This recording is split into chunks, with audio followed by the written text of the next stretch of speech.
अस्सलाम वालेकुम दोस्तों, मैं तंजीम अहमद स्कॉलर फार्मेसी पे आप सबका स्वागत है। 21-22 में फार्माकोग्नोसी का आया हुआ पेपर, हम लोग आज उसको सॉल्व करेंगे। आइए क्वेश्चन पेपर पे एक नज़र डाल लेते हैं। ये आपका पार्ट ए है, आपका पार्ट बी का क्वेश्चन,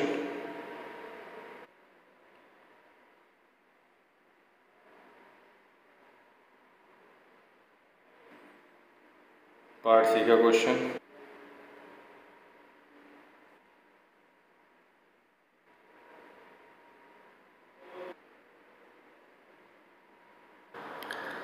आइए शुरू करते हैं। पार्ट ए में पहला question, define pharmacognosy, discuss the scope of pharmacognosy. Pharmacognosy को डिफाइन करना है और उसके स्कोप के बारे में लिखना है।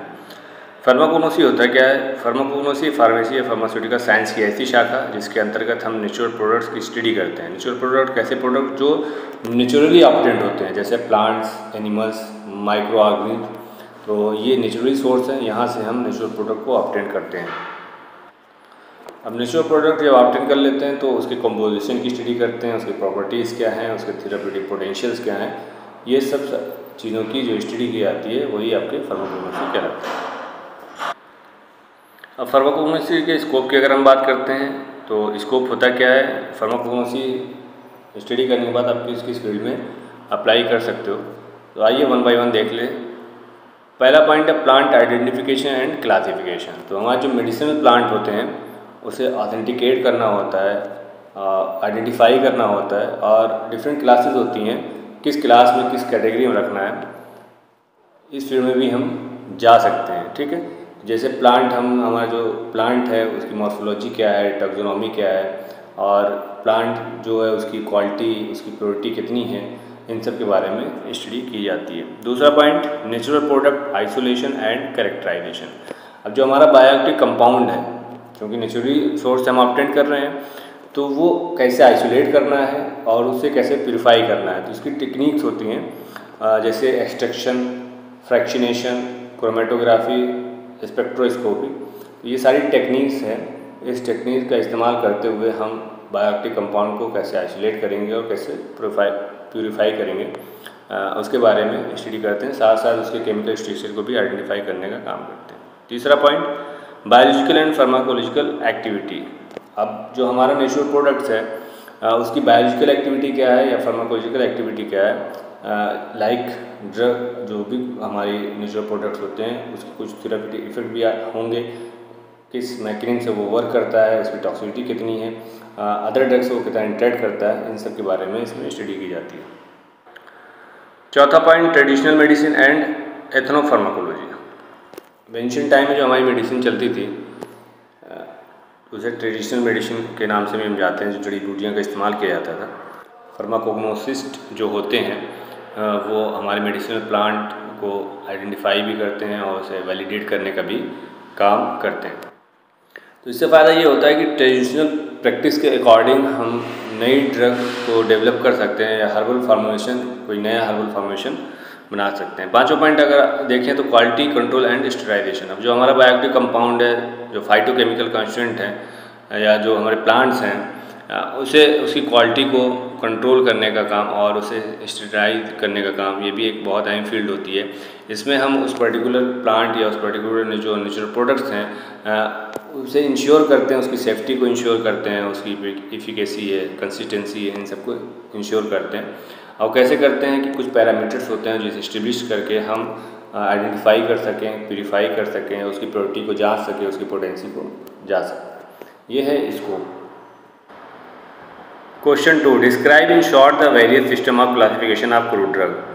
क्रूड ड्रग को जो क्लासीफाई किया गया है, किस किस सिस्टम से क्लासीफाई किया गया है, इस पर शॉर्ट नोट लिखना है। तो जैसे कि हमें पता है कि हमारी जो क्रूड ड्रग है डिफरेंट क्राइटेरिया के अकॉर्डिंग डिफरेंट कैटेगरी में उसको डिवाइड किया गया है और डिफरेंट उसके क्लासिफिकेशंस हैं। आइए वन बाय वन हम देखते चलते हैं। पहला पॉइंट है अल्फ़ाबेटिकली क्लासिफिकेशन। इस वाले क्लासिफिकेशन की अगर हम बात करें तो इसमें जो हमारी क्रूड ड्रग होती है उसको अरेंज किया जाता है अल्फ़ाबेटिकल ऑर्डर के हिसाब से। अब अल्फ़ाबेटिकल कौन सा हम चूज़ करेंगे, तो या तो उस ड्रग का जो कॉमन नेम है उसके अल्फ़ाबेटिकल के हिसाब से, या उसका जो साइंटिफिक नेम है उसके अकॉर्डिंग हम उसको अरेंज करते हैं। दूसरा पॉइंट देख लें, टैक्सोनॉमिकल क्लासिफिकेशन। इसमें हमारी क्रूड ड्रग मॉलिक्यूलर टैक्सोनॉमी के अकॉर्डिंग क्लासीफाई की जाती है। मींस कि जो क्रूड ड्रग है उसकी हायरार्की के अकॉर्डिंग डिफरेंट कैटेगरीज में उसको डिवाइड किया जाता है, जैसे kingdom, division, class, order, family, genus, species. ये सब आप लोगों ने इंटर में पढ़ा होगा, तो इसके अकॉर्डिंग इसमें क्लासीफाई किया जाता है। Next point, morphological classification. ये आपकी क्रूड ड्रग जो क्लासीफाई की जाती है मॉर्फोलॉजिकल कैरेक्टरिस्टिक के अकॉर्डिंग क्लासीफाई किया जाता है। लाइक उसके प्लांट का जैसे पार्ट हो गया, लीफ, रूट, बार्क, सीड, और ऐसी उसकी अपीयरेंस दिखने में कैसा है, साइज़, कलर, टेक्सचर, तो इसके अकॉर्डिंग क्रूड ड्रग को क्लासीफाई किया जाता है। Next point, chemical classification. तो क्रूड ड्रग को जो क्लासीफाई किया जाता है वो केमिकल कॉन्स्टिट्यूएंट के अकॉर्डिंग या केमिकल प्रॉपर्टीज़ के अकॉर्डिंग इसमें क्लासीफाई किया जाता है। ये हमारा सिस्टम जो हमारी क्रूड ड्रग होती है केमिकल क्लासिफिकेशन अगर हम बात करें तो उसको डिफरेंट कैटेगरी में डिवाइड करता है, जैसे एल्कोलाइड हो गया, glycoside, tannins, essential oils, flavonoid. तो ये केमिकल के अकॉर्डिंग इसको क्लासीफाई किया जाता है।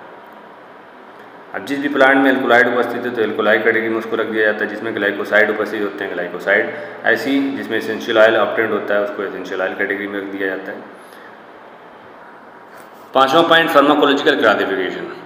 जो क्रूड ड्रग हमारी है उसको फार्माकोलॉजिकल प्रॉपर्टी या फार्माकोलॉजिकल एक्शन के अकॉर्डिंग क्लासीफाई किया जाता है। मींस कि ड्रग के अंदर के कितनी पोटेंसी है, थेरेप्यूटिक इफेक्ट क्या है कि ऑर्गन के सिस्टम पे क्या असर डालता है, मतलब किस डिजीज़ को क्योर करता है या किस ऑर्गन पे वो इम्पैक्ट डालता है, तो इसके अकॉर्डिंग उसको क्लासीफाई किया जाता है। जैसे कोई एनाल्जेसिक ड्रग है, मींस कि पेन के परसेप्शन को कम करती है तो उसे एनाल्जेसिक कैटेगरी में डाल दिया जाता है। ऐसी कोई क्रूड ड्रग है जो कि हार्ट पे या कार्डियोवैस्कुलर सिस्टम पे वर्क करती है तो उसे कार्डियोवैस्कुलर सिस्टम के अंतर्गत कैटेगराइज कर दिया जाता है। एग्जाम्पल तौर पर ग्लाइकोसाइड है, जैसे जीटॉक्सिन, ये आपकी केमिकल कॉन्स्टिट्यूएंट है। अब इनकी एक्टिविटी क्या होती है कि हमारे हार्ट के कॉन्ट्रैक्शन को बढ़ाने का काम करते हैं, तो ये कार्डियोवैस्कुलर सिस्टम में डाल दिया जाता है। नेक्स्ट है कीमो टैक्सोनॉमिकल क्लासिफिकेशन। ये दो क्लासिफिकेशन को मर्ज करके एक नया क्लासिफिकेशन आया है।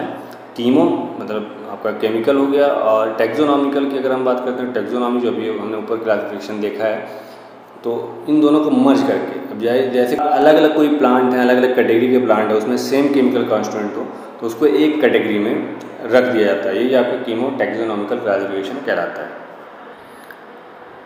लास्ट है सीरो टैक्सोनॉमिकल क्लासिफिकेशन। ये भी दो क्लासिफिकेशन को मर्ज करके बनाया गया है, एक सीरोलॉजी और दूसरा आपका टैक्सोनॉमी। सीरोलॉजी में बेसिकली स्टडी जो की जाती है वो आपके एंटीजन एंटीबॉडी के रिएक्शन की स्टडी की जाती है, और टैक्सोनॉमी अभी हमने ऊपर देखा कि जैसे किंगडम है, डिवीज़न, क्लॉस, ऑर्डर, तो ये आपका टैक्सोनॉमिकल क्लासिफिकेशन था। तो इन दोनों को मर्ज करके ये क्लासिफिकेशन बनाया गया। Next question, name the various methods of evolution of crude drugs, mention the organoleptic evolution. Crude drug का जो इवोल्यूएट करना है, आइडेंटिफाई करने के जो डिफरेंट मेथड है उसके बारे में लिखना है, और साथ साथ उसी में से एक मेथड को एक्सप्लेन करना है जिसे ऑर्गेनोलेप्टिक इवोल्यूशन कहते हैं। ठीक है, तो आइए देख लें। पहला है ऑर्गेनोलेप्टिक इवोल्यूशन। इसमें क्या होता है कि जो हम सेंस कर सकें, जैसे हमारे सामने अगर क्रूड ड्रग लाई गई है तो हम उसे देख लें, देख के आइडेंटिफाई कर सकते हैं, उसको सूंघ के आइडेंटिफाई कर सकते हैं, टेस्ट करके आइडेंटिफाई कर सकते हैं। ठीक है, उसका टेक्सचर कैसा है उसके अकॉर्डिंग आइडेंटिफाई करते हैं। तो इसीलिए इसको ऑर्गेनोलेप्टिक, हम ऑर्गन का इस्तेमाल करते हैं, मतलब अपनी आई का, अपने सेंस का, अपनी नोज़ का, अपने टंग का, इसका इस्तेमाल कर रहे हैं। ये क्या है? ऑर्गन है। तो उसी के बेस पे ऑर्गेनोलेप्टिक पड़ा है, ऑर्गेनोलेप्टिक इवोल्यूशन। इसमें हम अपीयरेंस के अकॉर्डिंग उसको आइडेंटिफाई करते हैं। दूसरा पॉइंट, माइक्रोस्कोपिक इवोल्यूशन। इसमें क्या होता है, इसमें हम माइक्रोस्कोप का इस्तेमाल नहीं करते, मतलब अपनी नेकेड आई से जो ऑब्जर्व करते हैं, आँखों देखा, वो आपको कहलाता है माइक्रोस्कोपिक इवोल्यूशन। अब आँखों से हम क्या देख सकते हैं, उस क्रूड ड्रग की साइज़, उसका शेप कैसा है, कलर कैसा है, उसका टेक्सचर कैसा है, तो ये हम अपनी आँखों से देख सकते हैं और देख के आइडेंटिफाई कर सकते हैं। या जो हमारी क्रूड ड्रग है वो प्लांट का कौन सा पार्ट है, जैसे उसका leaf, root, bark, seed, fruit, तो किस पार्ट का है पोर्शन, वो भी हम आइडेंटिफाई कर सकते हैं। तो इसे कहते हैं माइक्रोस्कोपिक इवोल्यूशन। माइक्रोस्कोपिक इवोल्यूशन की अगर हम बात करें तो इसमें माइक्रोस्कोप की सहायता से हम आइडेंटिफाई करते हैं उस क्रूड ड्रग को। अब माइक्रोस्कोप का इस्तेमाल हम क्यों करेंगे? जो हमें नेकेड आई से दिखेगा नहीं, तो माइक्रोस्कोप का हम इस्तेमाल करेंगे जैसे उसका सेलुलर स्ट्रक्चर देखने के लिए कि वो उसमें किस टाइप की सेल्स उपस्थित हैं, कैसा टिश्यू है उसका, ठीक है, डायग्नोस्टिक फीचर क्या है, तो ये सारी चीज़ें आइडेंटिफाई करते हैं। Next point, physico chemical evolution. नाम से ही पता चल रहा है, दो इसमें आपके वर्ड है, जैसे आपके एक पहला है फिजिकल, दूसरा केमिकल। तो फिजियो केमिकल इवोल्यूशन, इसमें हम फिजिकल और केमिकल प्रॉपर्टीज़ को इवोल्यूएट करते हैं किसी क्रूड ड्रग की। एग्जाम्पल के तौर पे कुछ पैरामीटर्स हैं, उसके थ्रू हम आइडेंटिफाई करते हैं, जैसे मॉइस्चर कंटेंट कितना है क्रूड ड्रग में, ऐश वैल्यू कितनी है उसकी, एक्सट्रैक्टिव वैल्यू कितनी है, solubility, pH, melting point, boiling point, refractive index और उसकी स्पेसिफिक ग्रेविटी कितनी है, ठीक है, क्या प्योरिटी है, स्टेबिलिटी कितनी है, ये सब हम इसको आइडेंटिफाई कर सकते हैं। या केमिकल कंपोजिशन ड्रग का कैसा है, आइडेंटिफाई करके हम पता कर सकते हैं कि हमारी क्रूड ड्रग किस टाइप की है। Next, chemical evolution. अब ये इवोल्यूशन का इस्तेमाल करते हैं क्रूड ड्रग में किस टाइप का केमिकल कॉन्स्टिट्यूएंट उपस्थित है, तो उसके अकॉर्डिंग हम आइडेंटिफाई कर सकते हैं। अब डिफरेंट टेक्निक होती है जिसके इस्तेमाल करके हम ये चीज़ आइडेंटिफाई करते हैं, जैसे क्रोमेटोग्राफी, स्पेक्ट्रोस्कोपी, या डिफरेंट टाइप के आपके केमिकल एस्से होते हैं, उसका इस्तेमाल करके हम आइडेंटिफाई कर सकते हैं कि हमारा जो क्रूड ड्रग है वो किस कैटेगरी से बिलोंग करता है। नेक्स्ट है बायोलॉजिकल इवैल्यूएशन। अब इसमें हम बायोलॉजिकल एक्टिविटी चेक करते हैं उस पर्टिकुलर क्रूड ड्रग की, या फार्मास्यूटिकल जो इफेक्ट है उस क्रूड ड्रग का, उसको आइडेंटिफाई करते हैं। एग्जाम्पल के तौर पे क्या वो crude drug anti microbial activity show करता है, या एंटी इन्फ्लेमेटरी एक्टिविटी शो करता है, एंटीऑक्सीडेंट एक्टिविटी, एनाल्जेसिक एक्टिविटी, तो डिफरेंट टाइप की एक्टिविटीज़ होती हैं, उसके अकॉर्डिंग हम उस ड्रग को उस कैटेगरी में रखते हैं या आइडेंटिफाई करते हैं कि ये ड्रग फलां कैटेगरी की है।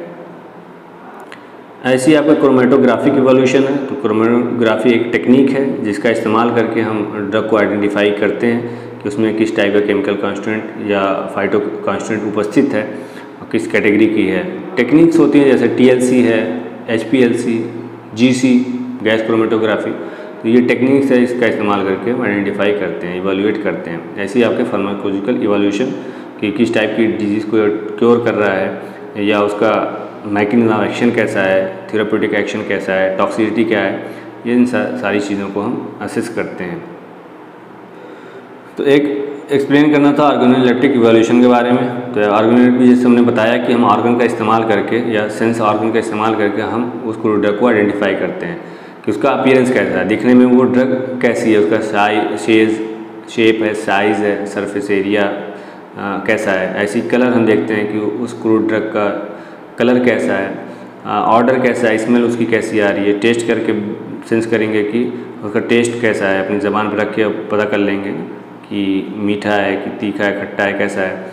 ऐसी टेक्सचर, तो फिज़िकल अपीयरेंस उसका कैसा है, ड्रग को फील करेंगे, स्मूथ है कि रफ़ है, फाइब्रस है, तो इसके अकॉर्डिंग हम आइडेंटिफाई करते हैं क्रूड ड्रग को।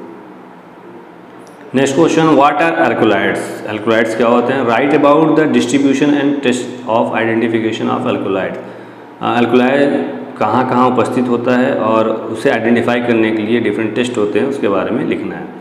तो अल्कोलाइड्स ये ऑर्गेनिक कंपाउंड्स होते हैं जो कि ज़्यादातर आपके प्लांट से ऑब्टेन किए जाते हैं, और इसमें अल्कलाइन प्रॉपर्टीज़ होती है, और इसमें फिजियोलॉजिकल और फार्माकोलॉजिकल एक्टिविटीज़ पाई जाती हैं अल्कोलाइड्स में।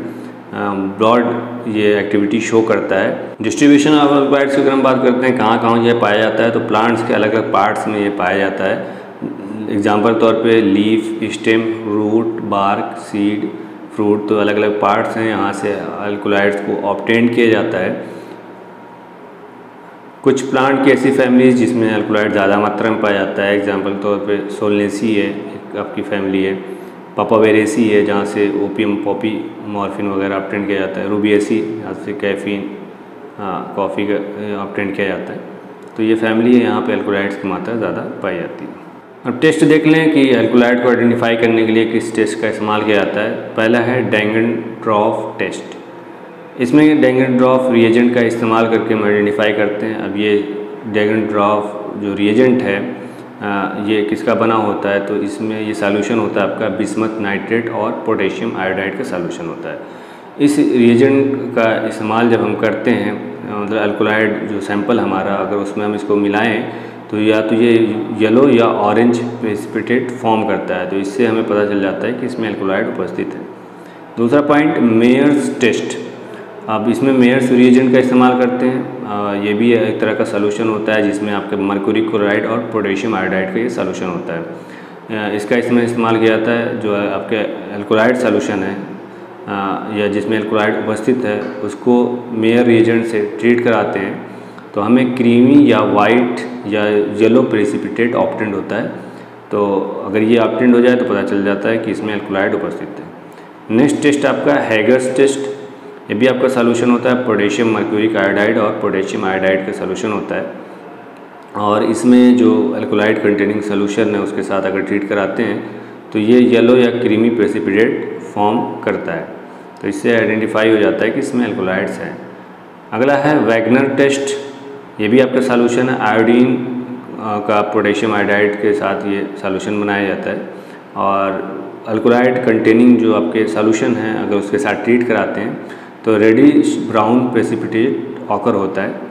तो इससे हमें पता चल जाता है कि अल्कोलाइड है। ऐसे ही आपका टैनिन टेस्ट है। तो टैनिन के साथ अगर हम अल्कोलाइड को ट्रीट कराते हैं या अल्कोलाइड सॉल्यूशन को ट्रीट कराएंगे तो प्रेसिपिटेट ऑकर होता है। तो इससे पता चल जाता है कि उस पर्टिकुलर सैंपल में अल्कोलाइड उपस्थित है। Next question, write the biological source, chemical constituent and therapeutic uses of any two of the following. नीचे दिए हुए किसी दो का बायोलॉजिकल सोर्स, केमिकल कंस्टिट्यूएंट और उसका थेराप्यूटिक यूज लिखना है। पहला है आपका रॉल्फिया। रॉल्फिया जो कि रॉल्फिया सर्पेंटाइना से ऑब्टेंड होता है और इसकी अगर फैमिली देखें तो एपोसाइनेसी फैमिली होती है। ये है आपका बायोलॉजिकल सोर्स। केमिकल कंस्टिट्यूएंट की अगर हम बात करते हैं तो डिफरेंट टाइप के इसमें केमिकल कंस्टिट्यूएंट उपस्थित होते हैं जिसका थेराप्यूटिक यूज़ ब्रॉड है। पहला है रिजरपाइन। तो ये अल्कोलाइड कैटेगरी ड्रग है, रॉल्फिया से ऑब्टेंड होता है और ये आपके सेंट्रल नर्वस सिस्टम को डिप्रेस करने का काम करता है। जब ये डिप्रेस करता है, डिप्रेसेंट की तरह ये वर्क करता है और साथ साथ ये एंटी हाइपरटेंसिव एक्टिविटी भी शो करता है। मतलब जो blood pressure, elevated blood pressure है उसको नॉर्मल ब्लड प्रेशर पे लाने का भी काम करता है। तो इसीलिए रिजरपाइन का इस्तेमाल हाइपरटेंशन में किया जाता है या डिफरेंट साइकेट्रिक डिसऑर्डर्स में भी किया जाता है। दूसरा आपका है रेसिनामिन। रेसिनामिन ये भी एक तरह केमिकल कॉन्स्टिट्यूएंट है जो कि ऑब्टेंड होता है आपके रॉल्फिया से। अल्कोलाइड कैटेगरी की ये भी ड्रग है आपकी और इनका भी इस्तेमाल as a anti hypertensive drug के तौर पे किया जाता है। नेक्स्ट है अजमालिन। आपकी ये भी अल्कोलाइड कैटेगरी की है। एंटी एरिथमिक प्रॉपर्टी ये शो करती है। मतलब जो हार्ट का रिदम अगर गड़बड़ हो जाए, हार्ट बीट प्रॉपर ना हो, जैसे 60 से 100 बीट्स पर मिनट नॉर्मल रेंज होती है हमारे हेल्दी पर्सन की, अगर इसमें फ्लक्चुएशन होता है मतलब कि 60 से कम या 100 से ज़्यादा बीट्स पर मिनट हो जाए तो ये एरिथमिया कहलाता है और इसी को ट्रीट करने के लिए अजमालिन का भी इस्तेमाल कर सकते हैं। एजमेलिसिन एक नेक्स्ट आपकी केमिकल कॉन्स्टिट्यूएंट है। ये भी आपके रॉल्फिया से ऑब्टेंड किया जाता है और ये वैसोडाइलेटर और mild anti hypertensive activity show करता है। नेक्स्ट आपकी ड्रग डिजिटैलिस। बायोलॉजिकल सोर्स अगर हम देखते हैं तो ये ऑब्टेंड किया जाता है डिजिटैलिस परप्यूरिया की पत्ती से और इसकी फैमिली अगर हम देखें तो स्क्लेरोफुलोरेसी या प्लांटिजिनेसी इसकी फैमिली है। केमिकल कॉन्स्टिट्यूएंट की अगर हम बात करें तो इसमें 3 मेजर केमिकल कॉन्स्टिट्यूएंट ऑब्टेंड होते हैं। इससे पहला है डिजॉक्सिन, दूसरा डिजिटॉक्सिन और तीसरा है डिजॉक्सीजेनिन। ये आपके कार्डियोग्लाइकोसाइड्स कहलाते हैं। थेरापेटिक यूज़ अगर हम देखें डिजिटैलिस का तो कंजेस्टिव हार्ट फ्लेवर में इसका इस्तेमाल करते हैं। अगर हार्ट बहुत वीक हो जाता है, प्रॉपर कॉन्ट्रैक्शन नहीं हो पाता, मतलब पंपिंग नहीं कर पाता, तो डिजिटैलिस का इस्तेमाल करते हैं या डिजिटैलिस ग्लाइकोसाइड का इस्तेमाल करते हैं जिसमें आपका डिजॉक्सिन उपस्थित होता है। तो ये आपके हार्ट के कॉन्ट्रैक्शन को बेहतर बना सकता है। CHF में कंजेस्टिव हार्ट फेलियर में इसका इस्तेमाल करते हैं। ऐसी आर्टियल फाइब्रिलेशन, जिस पेशेंट में आर्टियल फाइब्रिलेशन होता है, हार्ट की रेट असंतुलित होती है, उसको कंट्रोल करने के लिए भी इसका इस्तेमाल करते हैं। ऐसे ही आपका आर्टियल फ्लटर जो आपका एट्रियम होता है उसमें फाइब्रिलेशन अगर आकर हो तो उस फ्लटर को कंट्रोल करने के लिए, स्लो डाउन करने के लिए आपका डिजिटैलिस का इस्तेमाल करते हैं। सुप्रा वेंट्रिकुलर ट्रैकीकार्डिया हमने बताया था, 2 टाइप के आपके एरिमियाज, एक ब्रेडीकार्डिया होता है, एक टैकीकार्डिया। ब्रेडीकार्डिया 60 बीट पर मिनट से अगर कम है तो ब्रेडीकार्डिया कराएगा, 100 बीट पर मिनट से ज़्यादा है तो टैकीकार्डिया कराता है। तो सुप्रा वेंट्रिकुलर, तो वेंट्रिकल की यहाँ पे बात हो रही है, यहाँ पे अगर टैकीकार्डिया आकर हो रहा है तो इसमें डिजिटैलिस इस्तेमाल करके और उस रैपिड हार्ट रेट को मैनेज किया जा सकता है। ऐसे ही आपका है कार्डियोमायोपैथी में इसका इस्तेमाल करते हैं, जब हार्ट की मसल बहुत वीक हो जाती है तो उस केस में डिजिटैलिस का इस्तेमाल करते हैं। नेक्स्ट ड्रग आपकी क्लोव, बायोलॉजिकल सोर्स अगर हम देखें इसका तो ये आपके बर्ड से ऑब्टेन्ड होता है, जो फ्लावरिंग बर्ड होता है, यूजीनिया कैरियोफाइलस थम, ये आपका प्लांट हो गया। और अगर फैमिली अगर हम देखते हैं इसकी तो मैटेसी इसकी फैमिली है, ऑब्टेन्ड होता है क्लोव आपके इसके फ्लावर के बर्ड से। केमिकल कांस्टेंट की अगर हम बात करें तो इसमें आपके डिफरेंट टाइप के केमिकल कांस्टेंट उपस्थित होते हैं, जैसे यूजिनॉल। तो यूजिनॉल क्लोव ऑयल में सबसे ज़्यादा मात्रा में यूजिनॉल ही पाया जाता है, तकरीबन 70 से 90% तक यूजिनॉल उपस्थित होता है और इसका इस्तेमाल एरोमा या फ्लेवर के तौर पे किया जाता है। साथ साथ ये anti microbial, analgesic, anti inflammatory और एंटीऑक्सीडेंट प्रॉपर्टी भी शो करता है। एसिटाइल यूजिनॉल, ये भी एक बहुत इंपॉर्टेंट आपका केमिकल कांस्टेंट है जो कि क्लोव से ऑब्टेन्ड होता है और ये भी यूजिनॉल की तरह ही सिमिलर प्रॉपर्टी शो करता है। कैरियोफाइलिन नेक्स्ट केमिकल कांस्टेंट है जो कि क्लोव से ऑब्टेन्ड होता है और ये भी इन्फ्लामेटरी, एंटी इन्फ्लामेटरी और एनाल्जेसिक प्रॉपर्टी शो करता है। अदर कांस्टेंट की अगर हम बात करते हैं, टैनिन, गैलोटैनिन्स, फ्लेवोनाइड्स, ये ऑब्टेन्ड होता है आपके क्लोव से। थेरापेटिक यूज़ देख लें तो ओरल हेल्थ में इसका इस्तेमाल किया जाता है, डाइजेस्टिव सिस्टम में बहुत ये इम्पैक्टफुल होता है डाइजेस्टिव हेल्थ के लिए। पेन रिलीवर का काम करता है, जैसे कि मैं बताया ये एनाल्जेसिक प्रॉपर्टी रखता है तो पेन के परसेप्शन को रिड्यूस करने का काम करता है। ऐसी एंटी माइक्रोबियल एक्टिविटी जो आपके माइक्रोब्स वगैरह होते हैं उसको किल करने का भी ये काम करता है, बैक्टीरिया वगैरह, फंगी वगैरह, इसको किल करने का काम करता है। एंटी इन्फ्लामेटरी, एंटीऑक्सीडेंट इफेक्ट आपका जो क्लोव होता है ये शो करता है। इसमें मैं बेसिकली यूजिनॉल और कैरियोफाइलिन जो आपके केमिकल कांस्टेंट हैं ये प्रॉपर्टी आपके शो करते हैं। अगला question, discuss in brief the role of medicinal plants in national economy. Medicinal plant का हमारी नेशनल इकोनॉमी को मजबूत करने के लिए क्या रोल प्ले करती है उसके बारे में लिखना है। पहला पॉइंट देख लेते हैं, इकोनॉमिक कंट्रीब्यूशन। हाँ, जो मेडिसिनल प्लांट हैं वो हमारी नेशनल इकोनॉमी को कैसे मजबूत करती है, तो जैसे कल्टीवेशन अगर हम मेडिसिनल प्लांट का कराएं या उसकी प्रोसेसिंग है या ट्रेड है, जिस भी एरिया में कराते हैं तो वहाँ पे फार्मर को फ़ायदा मिलता है और जो हमारे हर्बलिस्ट होते हैं, मैन्युफैक्चरर होते हैं, डिस्ट्रीब्यूटर, रिटेलर, इन सब को अल्टीमेटली इससे रिलेटेड फ़ायदा होता है और इससे उनकी हालत बेहतर होती है और जिससे हमारी कंट्री मजबूत होती है। और साथ साथ ये एक्सपोर्ट भी करने का काम करती है हमारी कंट्री, तो जब अदर कंट्री में जाएगा तो उसका पैसा हमारी कंट्री में आएगा तो हमारी कंट्री अल्टीमेटली मजबूत होगी पैसे के लिहाज से, इकोनॉमी के लिहाज से। दूसरा पॉइंट, एक्सपोर्ट पोटेंशियल। जैसा कि अभी हमने बताया कि हमारी कंट्री मेडिसिन प्लांट को उगाती है और फिर उसकी प्रोसेसिंग वगैरह है करने के बाद, पैकेजिंग वगैरह करने के बाद एक्सपोर्ट करने का काम करती है। तो बहुत सी ऐसी कंट्रीज़ हैं जिसको नीड होती है, तो इंटरनेशनल मार्केट में हमारी कंट्री उसको एक्सपोर्ट करती है और उससे जो रेवेन्यू जनरेट होता है तो हमारी कंट्री को अल्टीमेटली उससे फ़ायदा होता है। एग्जांपल तौर पर अगर हम देखें कि मेडिसिन प्लांट में किस टाइप के प्रोडक्ट को एक्सपोर्ट करती है, तो हर्बल मेडिसिन हो गया, एक्सट्रैक्ट है, आपके एसेंशियल्स ऑयल्स हैं, रॉ मटेरियल्स हैं, इन सब की डिमांड ग्लोबल मार्केट में बहुत ज़्यादा होती है। Next point, pharmaceutical industry. Medicine plant जो कि बहुत वैल्यूबल सोर्स है नेचुरल प्रोडक्ट्स का, इसको यूटिलाइज़ करके हमारी जो फार्मास्यूटिकल कंपनीज़ है उसको यूटिलाइज़ करती हैं और यूटिलाइज़ करके ड्रग का निर्माण करती हैं। तो बहुत सी ऐसी मॉडर्न ड्रगें हैं जो इसकी ओरिजिन प्लांट ड्राइव कंपाउंड से ही होती है। तो फार्मास्यूटिकल जो कंपनी है वो इंगेज करती है हमारे रिसर्चर को कि जो ड्रग है उसको कैसे आइडेंटिफाई करे, कैसे एक्सट्रैक्ट करे बायोएक्टिव कंस्टिट्यूएंट को, और उससे क्या होता है हमारा रेवेन्यू जनरेट होता है। रेवेन्यू के साथ साथ नॉवेल ड्रग की डिस्कवरी भी होती है। तो ये बहुत इम्पॉर्टेंट एरिया है, बहुत रेवेन्यू जनरेट करने वाला एरिया है। यहाँ पे इन्वेस्टमेंट भी होते हैं और यहाँ से अच्छा खासा रेवेन्यू जनरेट भी होता है। तो अल्टीमेटली इससे हमारी नेशनल की इकोनॉमी ग्रोथ करती है।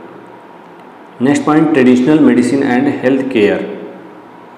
तो जो ट्रेडिशनल मेडिसिन है वो हमारी ज़्यादातर मेडिसिनल प्लांट पे या नेचुरल प्रोडक्ट्स पे ही डिपेंड रहती है, रिले करती है। प्लांट बेस्ड जो रेमेडीज़ होती हैं उसका इस्तेमाल करके हम डिजीज़ को प्रिवेंट भी करते हैं और उसको ट्रीट भी करने का काम करते हैं।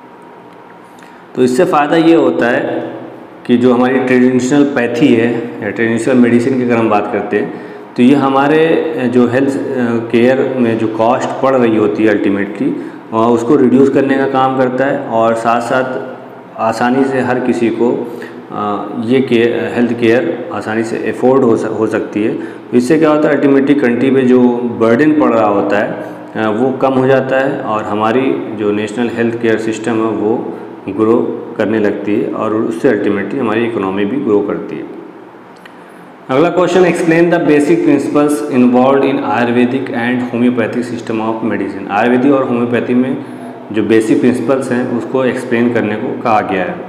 तो आयुर्वेदिक होम्योपैथी जो सिस्टम है वो दो अलग टाइप के सिस्टम है, ट्रेडिशनल सिस्टम कहलाते हैं और बहुत ज़माने से ये इसका इस्तेमाल किया जाता है हमारी डिजीज़ को क्योर और रोकथाम के लिए। इसके अलग अलग प्रिंसिपल्स हैं, आइए वन बाय वन हम देख लें। आयुर्वेदिक मेडिसिन में पहला अगर हम प्रिंसिपल की बात करते हैं तो पंच महाभूतास आता है पहला प्रिंसिपल। ये आयुर्वेद बेस्ड कॉन्सेप्ट है पंच महाभूतास। इसमें क्या होता है कि यूनिवर्स में जितनी भी चीज़ें हैं इंक्लूडिंग ह्यूमन बॉडी वो 5 फंडामेंटल एलिमेंट से बनी है, 5 चीज़ों से मिलके बनी है। कौन सी 5 चीज़ें? स्पेस जिसे आकाश कहा गया है, एयर वायु से डिनोट किया गया है, फायर अग्नि से डिनोट किया गया है, वाटर जल से डिनोट किया गया है, अर्थ पृथ्वी से डिनोट किया गया है। तो इन 5 चीज़ों से यूनिवर्स में जितनी भी चीज़ें हैं वो बनी होती हैं। अगर इसको हम बैलेंस कर लें, इन सारे एलिमेंट्स को अगर हम बैलेंस करते हैं तो ये अल्टीमेटली हमारी हेल्थ पे असर डालते हैं और हमारी हेल्थ को अच्छा करते हैं। अगर इसमें कोई डिस्टर्बेंस होता है तो दिक्कत आ सकती है। दूसरा पॉइंट, त्रिदोषा थ्योरी या ट्राई दोषा थ्योरी। तो ये 3 दोष होते हैं इसमें, कौन कौन से? वाता, पित्ता, कफा। ये 3 दोष अल्टीमेटली हमारे फिजियोलॉजिकल और साइकोलॉजिकल फंक्शनिंग को गवर्न करने का काम करते हैं। हर इंडिविजुअल का ये जो कम्बिनेशन है ये यूनिक होता है। अगर इसमें कोई भी इम्बैलेंस या डिस्टर्बेंस ऑकर होता है तो अल्टीमेटली डिजीज़ ऑकर हो जाती है। इनको अगर हम बैलेंस कर लें, दोषा को, वाता, पित्त और कप्पा को अगर हम बैलेंस कर लेते हैं तो इसमें क्या होता है कि वो बंदा ट्रीट हो जाता है, सही हो जाता है। नेक्स्ट है आपका इंडिविजुअलाइज अप्रोच। आयुर्वेद रिकॉग्नाइज करता है कि हर पर्सन अपने आप में एक यूनिक होता है और उसमें उसका जो ट्रीटमेंट अप्रोच हो वो भी यूनिक होना चाहिए, इंडिविजुअल होना चाहिए, जिसे प्रकृति से डिनोट किया जाता है। प्रकृति को डिटरमाइन कैसे करते हैं? तो जो दोषाज हैं उसको प्री डिटरमाइंड या प्री डोमिनेंट होने की वजह से उसमें जो बीमारी आती है दोषा में गड़बड़ी होने के चलते उसको आइडेंटिफाई करके और उस पर्टिकुलर पर्सन को ट्रीट किया जाता है। अगला point, emphasise on prevention. Ayurveda emphasise करता है अपनी हेल्थ को कैसे मेंटेन करें और बीमारी से कैसे दूर रहें। तो उसके लिए कुछ चीज़ें वो प्रमोट करता है, जैसे बैलेंस लाइफस्टाइल हो, प्रॉपर न्यूट्रिशन लेता हो, रेगुलर एक्सरसाइज करता हो। आयुर्वेद प्रिंसिपल आल्सो गेट करता है हमारे सीजनल या डेली रूटीन को, जिसे हम ऋतुचर्या या दिनचर्या के नाम से भी जानते हैं। होम्योपैथी मेडिसिन प्रिंसिपल को देख लें। पहला पॉइंट, लॉ ऑफ सिमिलर्स। तो होम्योपैथी फॉलो करता है प्रिंसिपल को सिमिलिया सिमिलिबस क्यूरेंटर। इसका मतलब होता है let likes be cured by likes. अब इस प्रिंसिपल के आधार पे हम देखें क्या होता है कि इसका मानना ये है कि जो भी चीज़ें हम हेल्दी पर्सन में सिम्टम्स कॉज करती हैं, वही चीज़ हमारी जो सेल्फ हीलिंग मैकेनिज्म होता है उसको स्टिमुलेट करती हैं, जिसके चलते हमारी बॉडी उस डिजीज़ से खुद हील करती है या उस सिम्टम्स को खुद क्योर करने का काम करती है। तो इस प्रिंसिपल के बेस पे होम्योपैथिक मेडिसिन का इस्तेमाल किया जाता है।